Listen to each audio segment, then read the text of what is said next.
What is the difference between fat loss and weight loss? So weight loss happens when you lose fat, muscle, and water in relatively equal proportions. So let's say you lose 5-6 pounds of fat, 5-6 pounds of muscle, and let's say 3 to 4 pounds of water, right? So you're losing a good amount of muscle and a good amount of fat. Fat loss happens when you lose almost all fat, maybe a bit of muscle, and there's gonna be some water. So let's say you lose 10 pounds of fat, you lose 1 pound of muscle, and you lose 2 pounds of water. That's fat loss, right? So obviously you wanna be achieving fat loss, not just weight loss, because if you achieve weight loss, what happens is it's not sustainable, you don't look as good, you don't feel as good, and you're more receptive to gaining the weight back over time. If you achieve fat loss the sustainable way, you're gonna look better, you're gonna feel better, you're gonna have more energy, you're gonna be stronger in some cases. So how do you achieve fat loss? And what are some things you should avoid if you wanna achieve, or if you wanna avoid, losing muscle or just losing weight but not doing it the right way? So here's a few things that you wanna do no matter what every single day. Number one, protein intake. You need to be eating 1 gram of protein per pound of your goal weight. So let's say you weigh 250 and you want to get to 210. 210 grams of protein a day, right?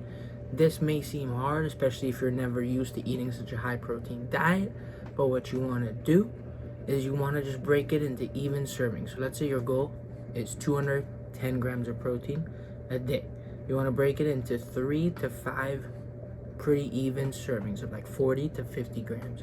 These don't even have to be full meals. You can get 40 to 50 grams of protein in a whey protein shake or in some Greek yogurt mixed with some whey protein.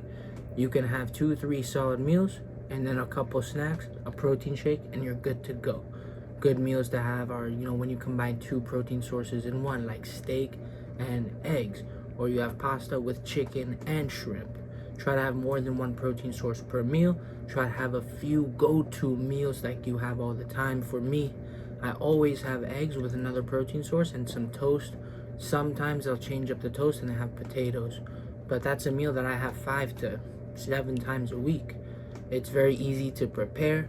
It works for me. I get my nutrients in, I get my protein in. It's very satiating. So I'm good to go. I can repeat that meal and it never gets old. Find meals that you like, that are high protein, that are nutritious, that don't take too long to prepare, and you'll be good to go.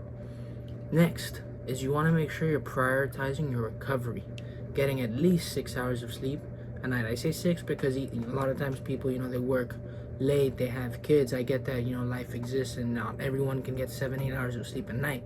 But pretty much everyone can get 6 if you go to bed on time, have a consistent sleep schedule. 20 minutes before bed, you turn off all your screens, you drink some chamomile tea, supplement with magnesium, and take some, glycine as well.